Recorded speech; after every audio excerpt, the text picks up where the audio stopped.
This meeting is being recorded. Hey folks, welcome to the Kubernetes 1.25 release retrospective. This is part 2 of the release retro. Today is August 31st. The first release retro was held on July 27th. I'm your host today. My name is Ray Lejano, the Emeritus Advisor for on the 125 release team here. Jeremy here will be taking notes. I'm going to start sharing my screen here and I'll do some formal introductions here. We are a Kubernetes meetings, so we do by the CNCF Code of Conduct, which means and boils down to just to be kind to everyone here.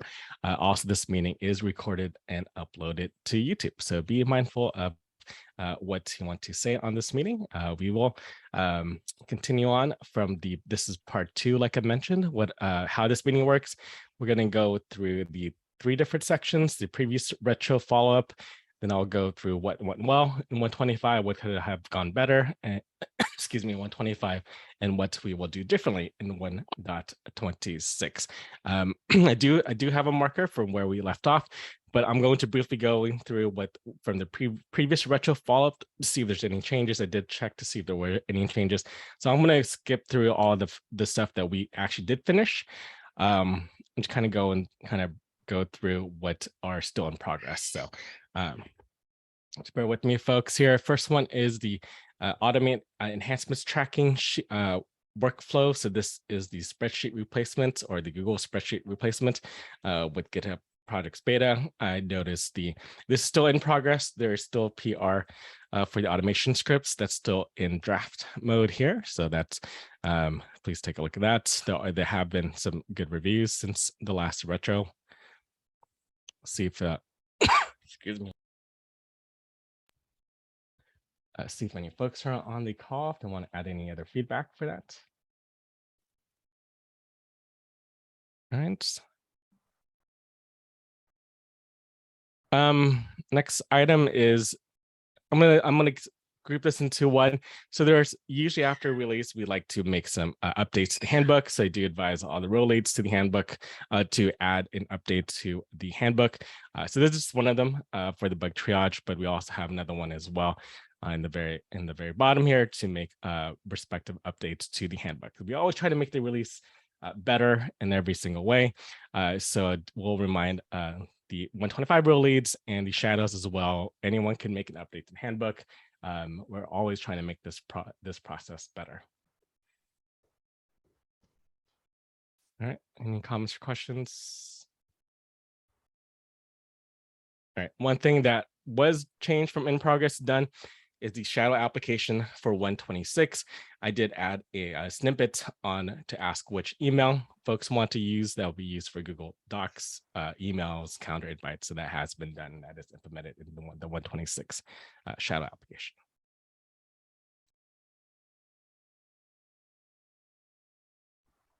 All right, moving on, skipping over what's done. Going to in progress, this automates weekly CI report. I know Leo is not available to attend today's call here, but we'll follow up with Leo.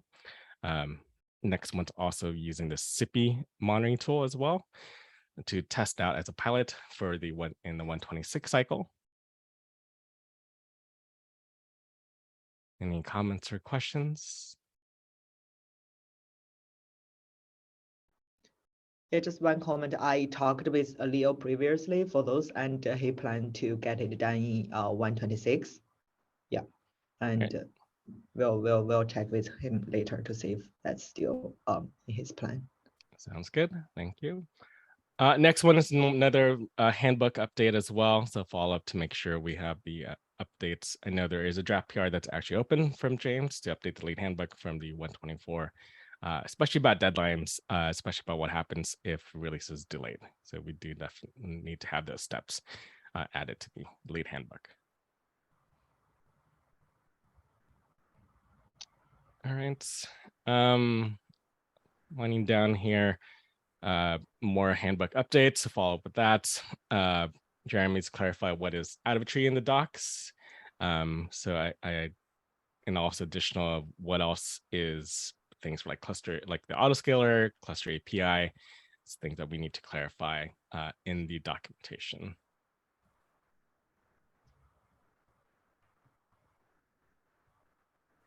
All right, some more handbook updates or more documentation updates as well. We also need to add a note about exceptions as well. See Grace on the call I here. think it's done. That's Thank done. you. Yeah. All right, thank you. See, that has merged. And the last one is just more lead handbook or more role handbook updates. So I'll talk to the role leads, and what was mentioned last retro was to possibly add some mermaid diagrams as well. Leo merged one for one of the readmes to have the to use mermaid diagrams in one of the SIG release readmes that kind of outline the whole, I guess, process or flow of the release cycle. All right, moving on. What went well on 125? These were covered in the last retro. We're just going over briefly, pivoting the enhancement freeze dates, which was delayed, which was a request from the community. Enhancements freeze went well. We had more exceptions after the first retro, so those were nicely handled. Shadow orientations, I held 3 of them. I'm also going to share the PowerPoints I use as well with the release team. And CCC here added another one. Release went super smooth. All right, any comments or questions?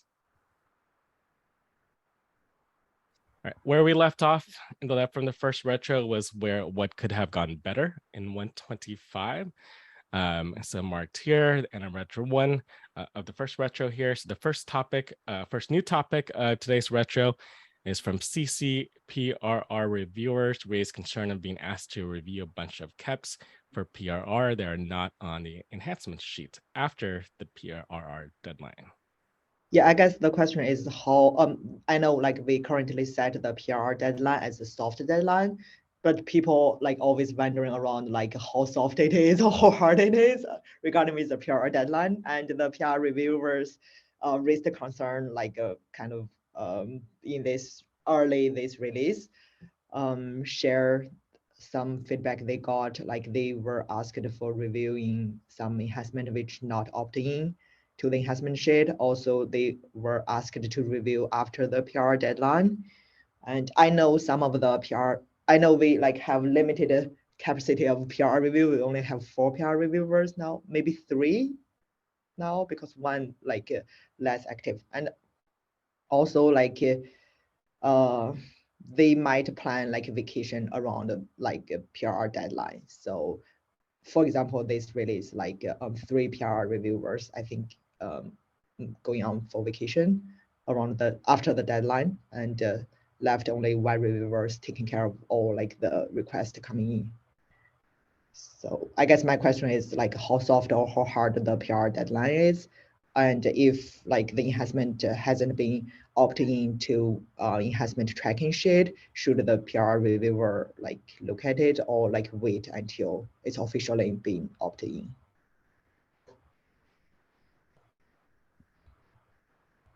All right, see Jeremy with his hand raised. Yeah, so I think this comes from the KEP that defined what the PRR process was like. And this is, I think, partially something that they're going to need to push back on. So whether they should review things that are not in the tracking sheet, I would say no, given the finite bandwidth that they have. And I think they need to feel comfortable pushing back on people to after the deadline, we're not going to be able to review it. We've got a backlog that we're going to be able to get through. And if it's not in that tracking sheet and it's not something you've brought to us by the deadline, then it's not going to make it. If they have bandwidth, then they can make those calls. But I think that we should all, as like people on the release team, feel comfortable blocking things and making things marked as release blocking when they're bugs later on. And then earlier in the process, I think we need to be able to also say, you didn't opt this in. Nobody was able to plan for this. We can't accommodate a super last minute request to do a PRR review. when all these other things have already gone into the queue. Yeah, and I feel like there would be another separate issue if like the PR reviewers just push back to the request for all the enhancement hasn't been opted in, because the time the time sick leaves opting in the enhancement is different. Sometimes like the sick leaves might just opt in all the enhancement they received at the very beginning and remove from the milestone if it didn't make sense. Sometimes the sick leaves wait until they are confident to push the feature into this current release. Like at that point, they opt in the enhancement. So it's kind of it's hard from the PR reviews point to know if the enhancement is really cannot make it, or it's just a wait for like further confirmation. But I think that because things require PRR now, all things have to be balanced. And if there's not going to be bandwidth for people to review things because it wasn't brought up early enough in the process, and that's just how things are going to be. In 120, we approved an exception at code freeze or something, and it required an API review. And there's a pretty small set of folks that can do API reviews as well.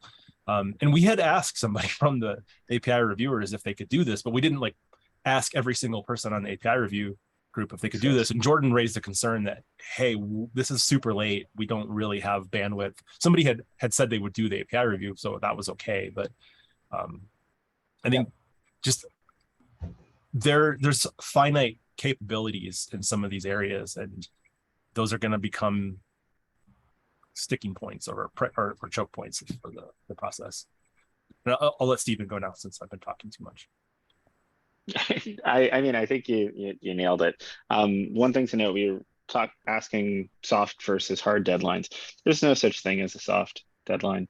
And to be honest, there's no such thing as a deadline. We have all of these mechanisms within the system that allow people to circumvent our deadlines, right? So one of the things that we have to put in place is we have to, like Jeremy said, be reasonable about the amount of work that can realistically go into a cycle, and be fine with pushing back when that is not happening. If a PRR review is required from for a specific KEP, I see that, like, yes, we are shepherds of this process, but the PRR is happening within the context of a SIG too, right? In the context of at least 2 SIGs, right? So, well, really 3, right? It's SIG release is consulted, right? But it's the responsibility of the owner of the KEP. It's the responsibility of the PRR reviewers and SIG architecture. It's also the responsibility of the SIG leads within that SIG to make sure that work is happening, right? So I think there is a balance point between planning your work and not planning the work, and making sure that things get opted in sooner rather than later. So at least we have some mechanism to reason about how much work is going to be in the release. Ultimately, a lot of things will fall out for sure, but that, I think, a bit of that falls to SIG leads getting tighter about their planning process, right? During, from code freeze to, like, planning is continuous, right? So, but during code freeze to next release cycle is where I'd imagine people are looking at what KEPs are going to land for the next cycle. So I say all of that to say that there are no deadlines. We should push back very aggressively on late stage reviews. I don't think anyone should plan to do a PRR review unless the thing is opted in, especially because it's a requirement. So, so the opt-in is a requirement and the PRR reviews are a requirement, right? The opt-in is supposed to be happening before the PRR review. So if it's not on the sheet, it doesn't exist. That's how I feel. All right, Grace.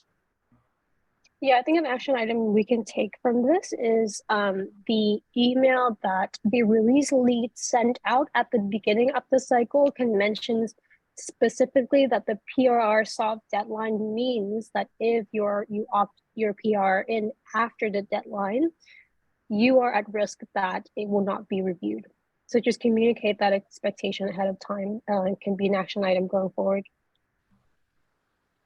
I'll keep my hand up for a hot second too, and maybe suggest that the exception process include PRR reviewers, because that gives them the ability. One, they're read into the fact that there's potentially more work coming onto their plate, especially at a later stage. If something is not hitting the deadline and not opted in, it should have an exception, and PRR reviewers should know about that.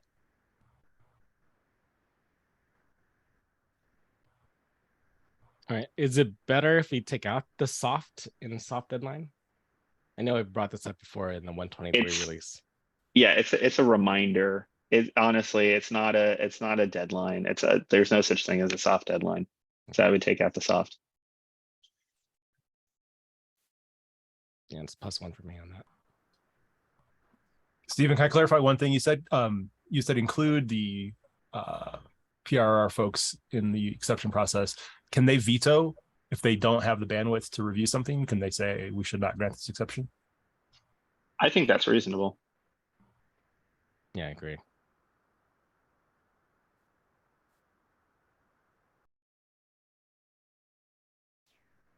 See Mark with his hand up. Yeah, I was just wondering if instead of saying soft deadline, should we do something like what the docs team does at the end of the release and say like, here's a date where we want the PRR section to be up and ready for review. If it's not ready by then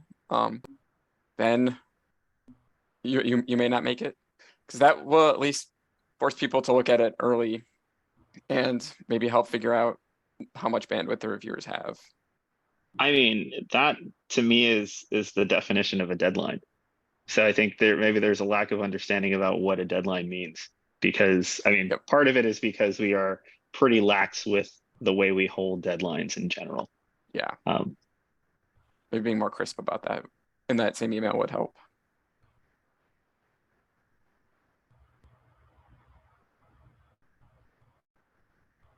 Cece? Oh yeah, I agree with all above, and I think sending email or like making remove the soft with the soft deadlines are great. And also like add the exceptions for PR. And I just want to comment that it's not really a big concern here. Even like we have limited capacity in this release, the PR review went super well. And release team do help a little bit on clarifying if the enhancement which being asked for PR review late would be opt-in or not, like the helping with the clarification on with all the 6. But in general, the PR review went super well. People playing around, and yeah, and it all like the enhancement got like the PR review ready before the deadline. So that's actually not like a big concern. Yeah, I think since implementing the PR reviews, it's definitely gotten smoother, just from release by release.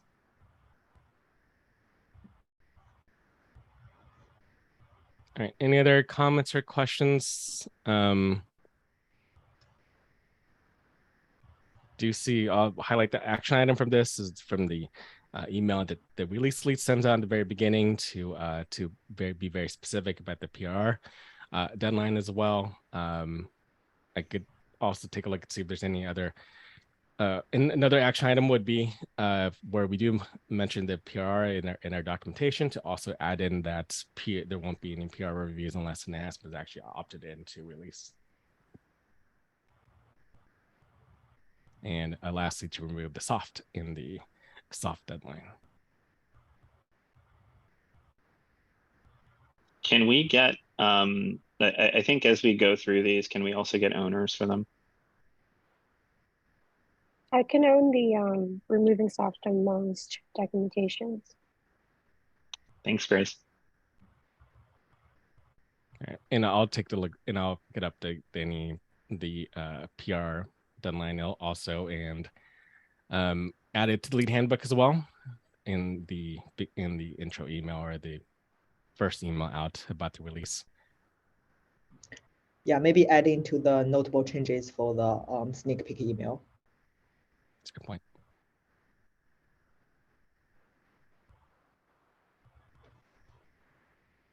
All right.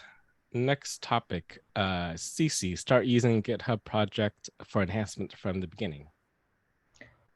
Oh yes, that's the plan for using the GitHub project board for the enhancement and the documentation, maybe plus feature block tracking, starting 126. But I just synced with Leo yesterday, and it seems it's not quite ready yet, because we are still the board is up, and we not use it much for tracking, and we are lack of the automatic to like update it periodically, and that's I guess the missing part. And I do feel if we cannot use it from the very beginning, it's better to like just keep using spreadsheet maybe, because if like we switch in the middle, it might cause confusion for like the sick leaves. But if we could like use the board instead of the spreadsheet, that will be a like great way for like further tracking. Or All right, Steve and then I Mark. saw like hands raised. So first a question and then some more words. The question is, do we have automation around the feature tracking spreadsheet, enhancement tracking spreadsheet today? We don't actually. On the Google Okay. spreadsheets, we do. They have to be, the scripts have to be run. Oh yeah. For the Google spreadsheets, yes, we do. So what does that automation afford us, or what does that scripting afford us? So the scripting does the SIG leads opt in, and from there the automation moves those enhancements to the enhancements tracking sheet, moves those enhancements to the docs tracking sheet. Moves certain, fills in certain columns like the issue, enhancement issue, the SIG itself, and those are the main. And also generate the status report. See like how many. Yep. And where can that automation be viewed? There's a scripts section in the Google spreadsheets. Do we have documentation about how these scripts function? Don't think we do. I just went, just looked at the code and looked at the script and saw how it works. So as we think through like gap analysis between, moving from old system to new, the first thing that we should do is document what the old system does, right? So understanding of those scripts. After that, because I was going to say, if there is no automation whatsoever around these things, I mean, there isn't automation, there's scripting, it's not automated. Is if it's just a spreadsheet, we can flip them over immediately. Right, because the old system is not necessarily affording us more than the new system would, right? But we need to do that gap analysis. Agree on that. My I experience could with this, take that. looking at it, sorry, with Ray, and I think Ray would agree with me, is that most of that automation is for the use of the spreadsheet. Most of that just works around the fact that like spreadsheets don't work like GitHub projects. So I think that you're absolutely right, but I think it's pretty clear to see what it is. I mean, you see it in the result of like enhancements tracking and docs tracking. And as long as I think you align to those end requirements, I think you'll be in good shape. Yeah. As part of the enhancements team on this last release, I think the only automation we used or scripts that we used from those spreadsheets was there was one tab where you put in the number of the enhancement issue, and then it went to GitHub and fetched information like the tags for which SIG was owning it and which like release it was targeting. Everything else was manual, and I think that all just comes for free with using GitHub Actions because it's an issue that shows up on the board. Yeah. So in that case, my vote would be in favor of moving to GitHub projects sooner rather than later. If we decide to not do it now, we won't do it again until next year, and we'll have the same conversation as we were having right now in the retrospective. So the other thing I was going to comment is around the automation. I'm not exactly sure what's stopping automation around running the scripts that we have for the GitHub Actions today. I think all we really need is somebody to generate a path that has that can authenticate as either an app or however you want to authenticate to the GraphQL query stuff. I actually set up some automation for SIG Windows to keep a project board up to date that's just running as a GitHub action, and it's been working fine. So I think that there was some desire to run a prow job that would do that, but there's easier ways to get that done if we want to go start like 126 with this. So let's do. Sorry, Sorry, go ahead. for it. Yeah, I was going to say, so let's do it as an action. If you have prior work, would love to see it. I think what is stopping it is the fact that maybe people don't explicitly know what it does, which is why we need the documentation. Is there a good place to follow up? Should I just post it in SIG release like what we have running? I would get if there isn't a tracking issue already for it, I would get one going. And then it sounds like maybe you're volunteering for it. Yeah, possibly. That's part of the reason why I joined the release team last release and reapplied to be a shadow this release. So hopefully. Awesome. Thank you, Mark. Yep. The other thing that I did want to say was one nice thing that we did get out of the spreadsheet were all of the stats around how many of the enhancements we're targeting a particular release, we're targeting or we're being had which SIGs involved and things like that. Those stats we do not get with the GitHub boards easily, if at all. So there is a little bit like that is just a price we're gonna have to pay. And that's all got about that. Yeah. Grace or Cece? I just want to add something like Mark, if you want to take follow the work. I think Priyanka already did like a lot of work on towards that direction. I guess the missing part is documentation and merge the scripts and the maybe the cron job setup. The cron job last time when I synced, it's blocked by using the GitHub token or using the existing release token to fetch the GitHub or create a separate one. So that's kind of the blocker like I aware of last time when I think on the progress. So yeah, I was working with Priyanka on a lot of this. That's awesome. I'll create an issue probably today and SIG release around this, and we can figure out what the options are. And the other thing is better to let Leo aware of those, so it could be added as the notable changes for the first email sent out to the community. So like everyone aware of like the process change and how to opt in the enhancement like in 126. All right, Grace. What Cece said on the existing PR, but I also want to mention or clarify what we have in mind for bringing in this GitHub board. So are we going to get rid of the Google Sheet entirely and just live on the project board or have both running? What does that look like for the SIG lead?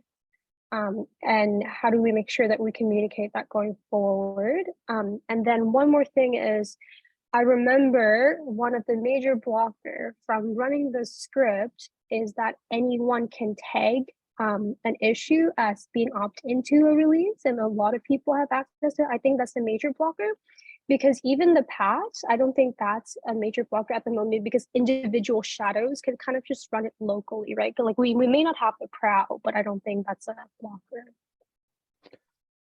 Last time I remember being in a discussion around this, I thought the desire was to do both, have SIG leads opt into the spreadsheet and then have the enhancements team maintain the GitHub project board at the same time. I don't remember if that had changed.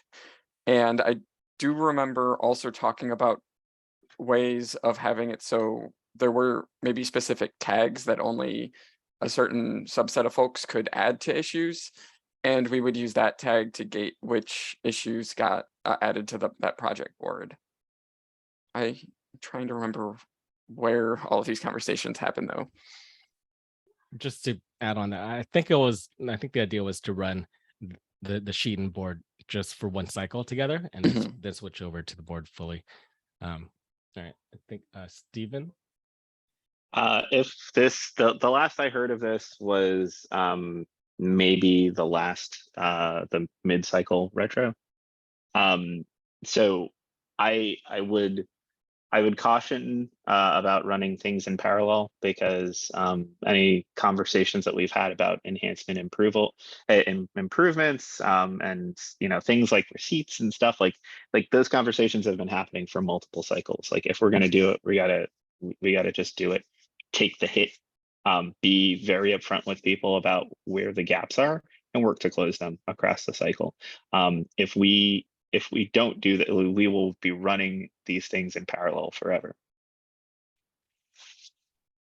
So if we do this for 126, I believe we should put a little disclaimer like on the email out to KDev, just to work with this release team that this is a new process and all those kind of, bear with us words there.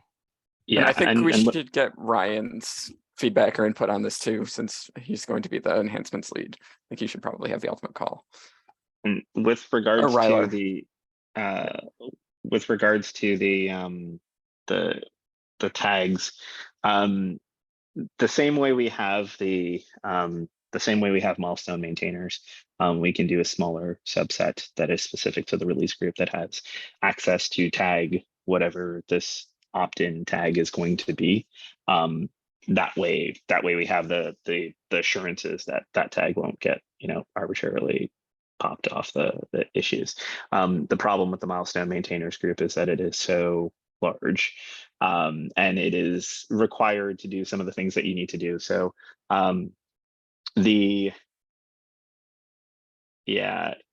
have to think through the system, because even with milestone maintainer, you could circumvent the process, even adding a new tag. So it's we do need an extra layer of authorization, but we should do it. we should just start on it. I think whatever system we come up with across the cycles, like no one has been perfectly happy with the system. There will be pushback, whichever direction we go in. Yeah, and are we like, I'd assume that once people are at least granted milestone maintainer access, we're trusting them to not just totally screw up the project boards too. So I understand being like cautious here, but maybe I think we should trust people a little bit too. The project boards we can lock down. The concern I have, is around the tagging on the repo itself, because milestone maintainers have edit access to that repo. Jeremy? I will just Grace has just said what I was going to say. People have abused their milestone maintainer privileges, either intentionally or unintentionally. But I think we just have to assume good intentions, and we can go from there and restrict things as needed. But like, I'll just echo my +1 in docs. Like, I don't think we should do both. I think we should just cut over and refine the process from there and improve it as we go. But like doing both is going to be really painful, and it's not going to provide a lot of benefit. And it's going to just delay finding those rough edges and those pain points.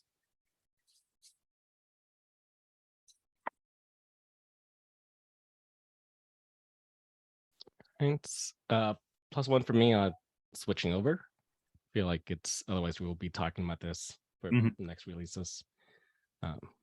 Any other comments or questions?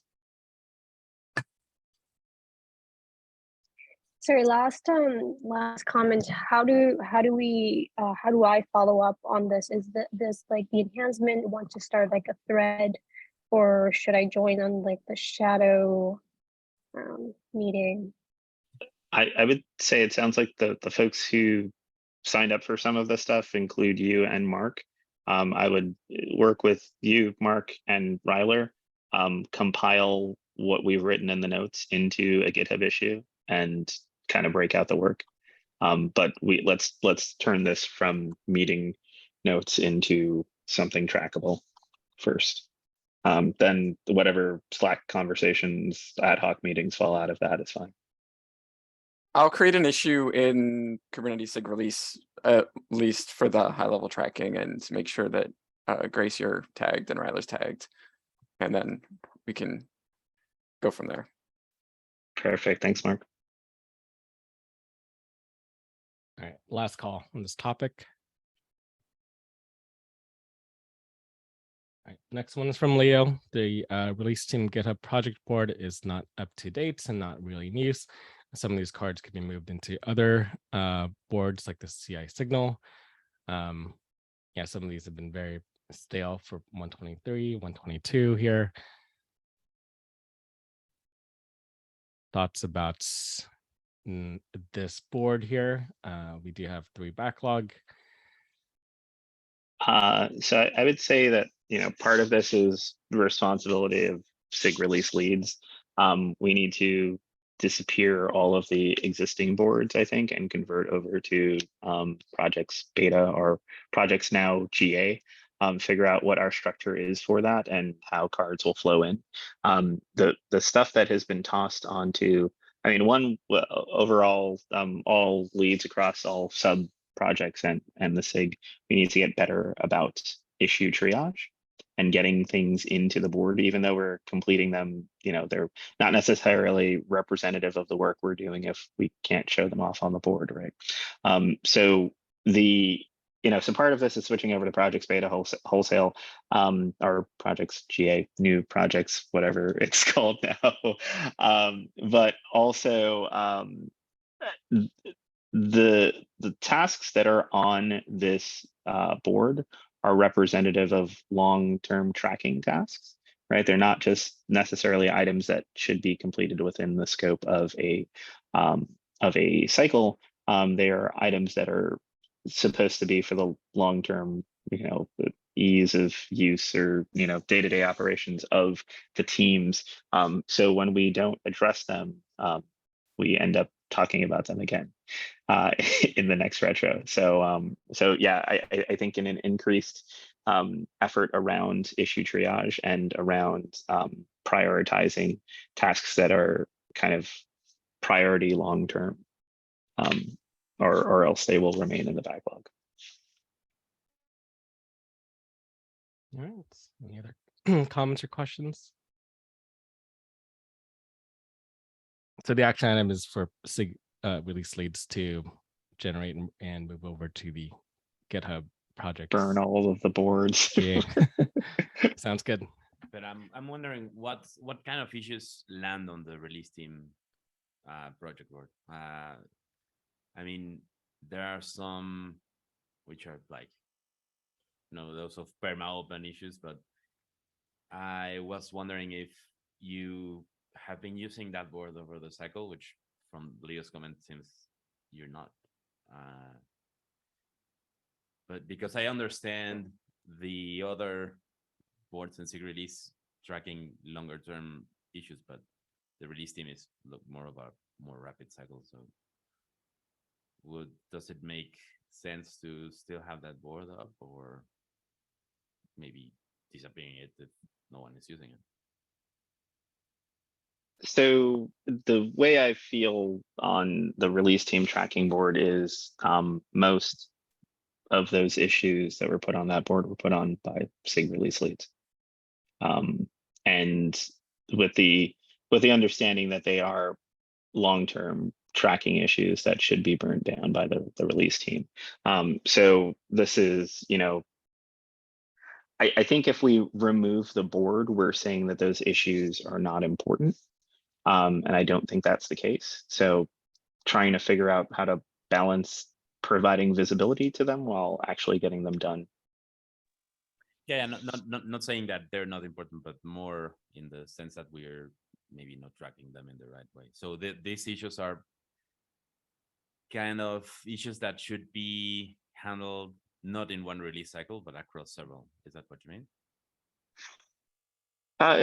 It's going to depend on the issue. I think, I think part of what it might come down to is, are we doing active triage in the release team meetings? Like if we're not, then that should be a priority for the next cycle. Okay, gotcha.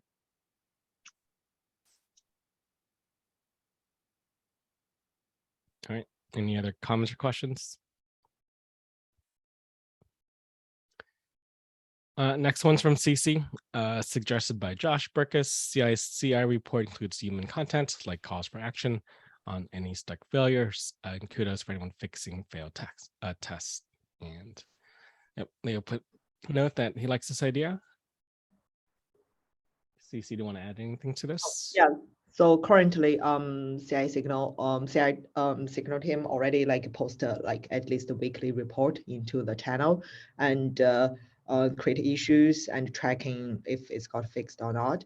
But then we got the suggestion of adding up to the weekly report by not only just issue tracking, but also calls for action for maybe some long-standing issues, and also kudos for anyone who fixed the failing test, which I think is a great idea.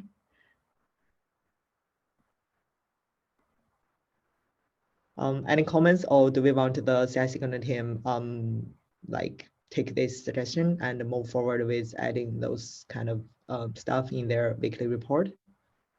I think I would convert it to an issue, like a feature request for the CI Signal reporting tool. It's kind of hard because it's supposed to be finally relieving the CI Signal team of what used to be like a manual task. So adding those would be a good one, but we have to think on the flow and how to incorporate that information into the weekly reports. But I mean, it's a discussion for the issue.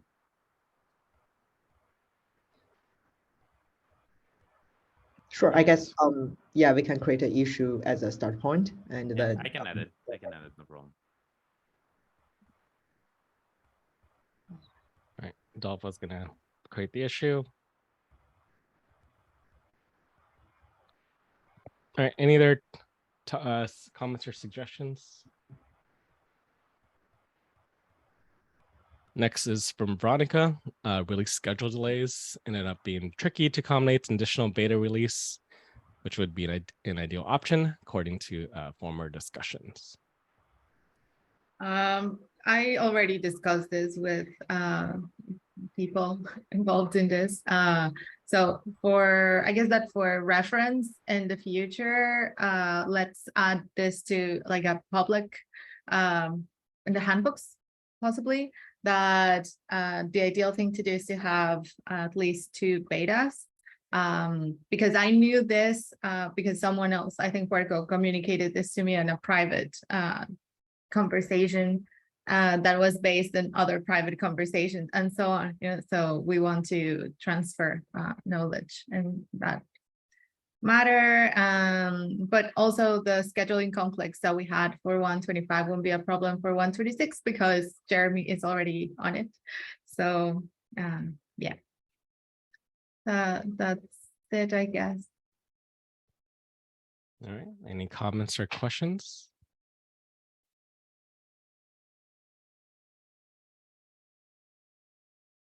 And who has the action item to document this knowledge transfer? I can do it with Jeremy. We're Okay.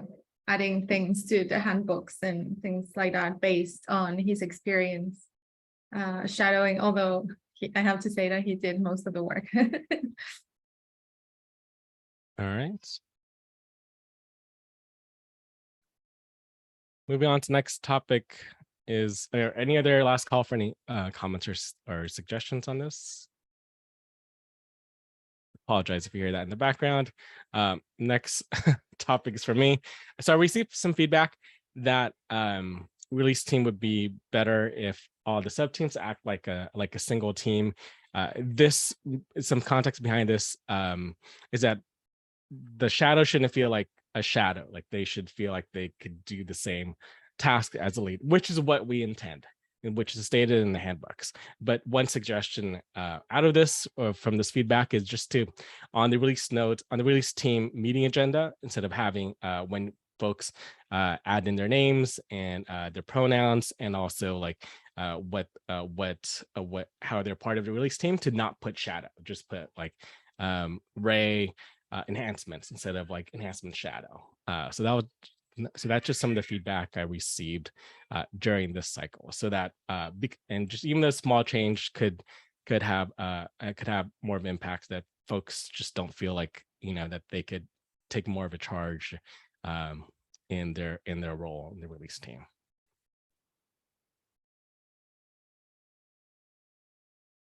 Any comments or suggestions?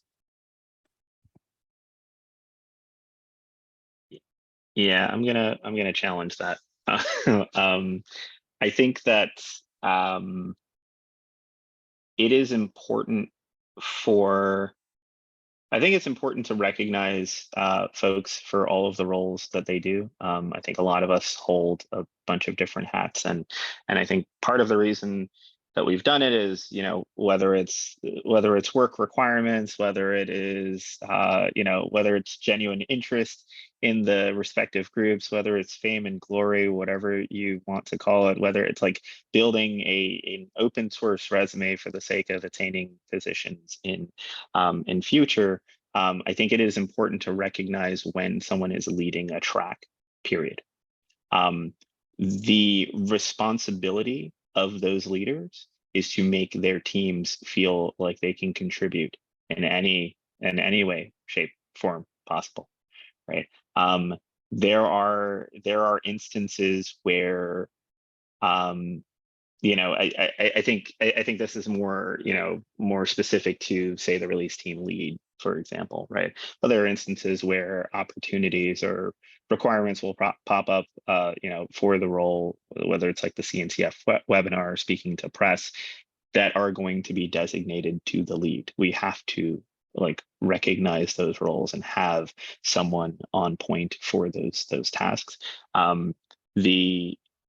I agree that everyone should be doing the work, but there is also a you know, a bit of an issue where if there is not an assignee for the task, it may not get done. It's a, you know, tragedy of the commons kind of situation where so I agree. I agree on the sentiment. I do think there has to be responsibility for the leads. And that responsibility includes making sure their shadows feel that they can participate. There are some leads that have, you know, and I mean, this is not specific to the cycle. This is in the past, this is years going, where shadows have come to us and they've said like, well, you know, we didn't get an opportunity to do this. Or leads have come to us and said that, well, my shadows did not take the initiative to do blah, and I felt like I was doing all of the work by myself, right? So what's the balance point, right?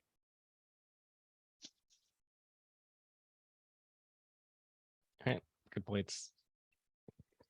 I do agree that it is a balance. It's a very difficult balance to have. I don't have the right answer for what that is. You see Adolfo with his hand up. Adolfo? Yeah, I was just going to say the other side of what Steven was saying, that ultimately the responsibility for the tasks being done in these areas of the release team have to land on someone. So yeah, well, I of course root for more team integration. There is one lead and it's supposed to be the most experienced person pulling the rest ahead and just making sure we have that healthy transfer of knowledge from cycle to cycle. And so shadowing doesn't have to be a demeaning name by any means. It just learns that it just means that you're part of the team and you're working with the lead to accomplish a goal. But I feel it's important to I mean, we can. So I guess what I'm saying is we have to keep the formal structure, but we can you know, address people and introduce ourselves in other ways if that works for better team building. But ultimately there is one lead who's supposed to have the full responsibility and making sure that shadows move forward in the journey across the release team. Yeah, this system falls apart when we can't define some sort of ownership across the board, right? The SIG release started off as, or at least when I joined, it was largely the release team as the SIG release equals release team, which is kind of what it was thought to be, right? Over time, what I and past leads like Jace and Tim have worked to do is establish these sub projects, establish some level of hierarchy so that it's understood where tasks should flow at any given point, and it's understood where you can go to get support. I think as we make those boundaries fuzzy, there are always people who will, the irrespective of pain and their personal pain and suffering, will always step up to tasks, even if it feels uncomfortable, even if they don't have the bandwidth to do it. Like that is just like the subtitle of open source contribution. If these teams don't make sense as currently structured, let's talk about that. If these teams actually don't make sense, it doesn't need to exist, right? I think it's worth for shadows and leads who are thinking about this. I think it's worth mentioning, like, we are releasing the largest Golang project, the largest open source Golang project in the world. This is one of the hardest roles to get into in all of Kubernetes. Save the committees, right? There is a deep amount of respect and trust that is given to this role. So don't look at just being a shadow as a nothing role.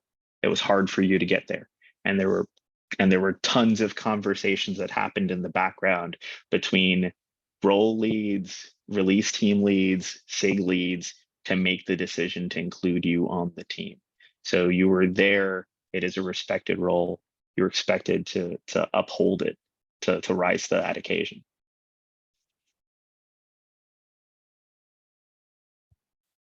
Thank you. All good points. Any other comments or suggestions on this? I remember that on 123 in the retrospective, like Stephen also gave a short speech on the other side of this, but like for the leaders of like the main person for every sub team. I don't know how to call them, sorry. And I think it also comes down to that a lot. I don't know who has like the specific feedback or complaints, but in my experience as a shadow many cycles ago, it was not about the title, but I did feel like things were not clearly explained to me, so I couldn't participate a lot. And I was expected to just grab things and tasks that I didn't have enough context for. And like, then it was like, okay, fine, I won't do anything. And then, it's like the catch-22. So a part of the leadership is to say like, okay, this is a task that you have to do and I can explain it to you and blah, blah, blah. So it's not only part of being experienced, but also if you have the bandwidth to explain things or and for every role will be different, of course, but just the attitude to say like, hey, here is how you do it. It's shadow, literally it's like shadowing. It's not I don't know, I'll shut up now, but that's also important too. Yeah, and I know for recent releases, I don't know when this started, but we do ask role leads to have their own orientation sessions with their shadows and how to do the work or do the task that's part of that role. So hopefully that that helps out, and role leads are open for shadows to reach out to them. Same with release leads and lead shadows as well. All right, time check here. I know we got 3 minutes here. Any other last comments or suggestions on this topic? We have 2 more.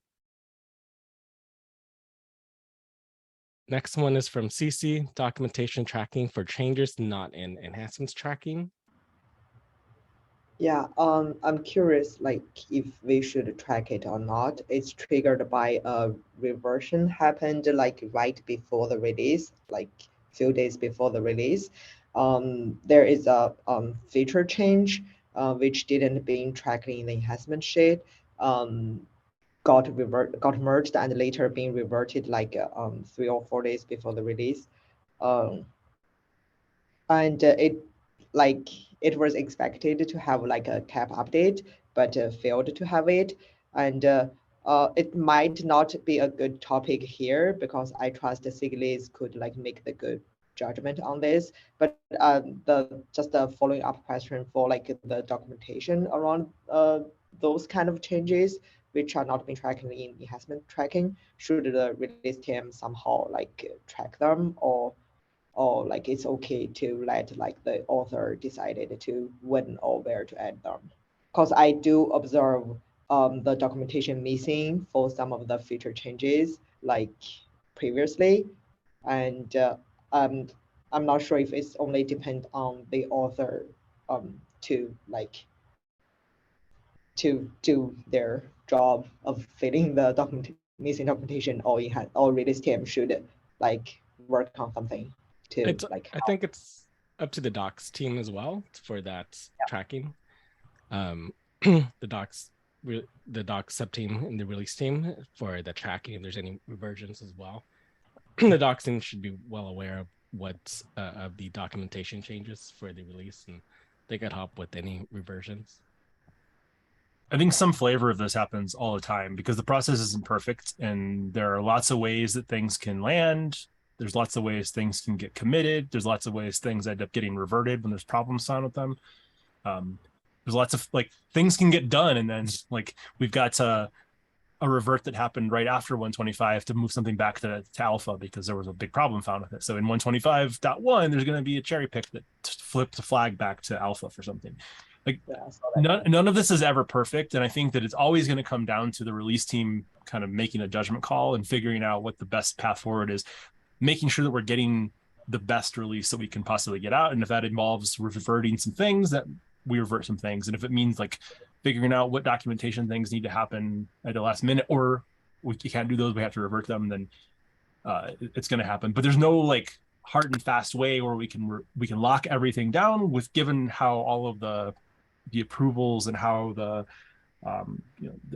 the PROW restrictions of things, and like we can say, oh, only milestone maintainers can do things, but milestone maintainers is such a big group that things happen, and I think we just have to do the best judgment call we can make on any of those individual things. And maybe that's like adding some words to the release leads handbook to say like make a judgment call on things, but I think that's just kind of the nature of the role.